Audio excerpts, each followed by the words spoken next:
C'est pas on se bat l'un contre l'autre pour que le plus fort mange le plus faible. C'est un autre modèle. Donc l'impérialisme, c'est un modèle pour une catégorie d'êtres humains qui s'est développée dans des régions hostiles et il manquait de tout et il devait tuer l'autre pour être le seul survivant. C'est que tu te prends du sens parce que c'est un modèle, on a l'impression, au vu de la propagande qui est faite autour de ça, il faut, parce que c'est limite comme dans l'armée, il faut que tu te tues pour exister moins.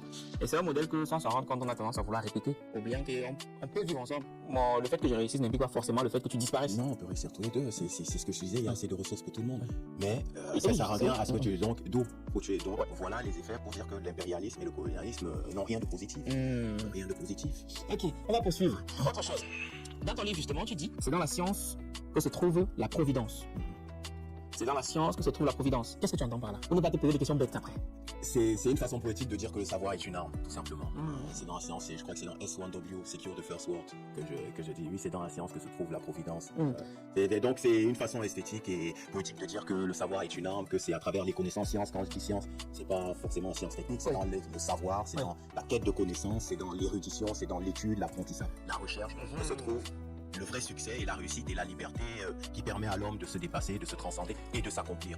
Rendez-vous ce jeudi à 19h pour le podcast complet sur la chaîne YouTube d'Argent Livre.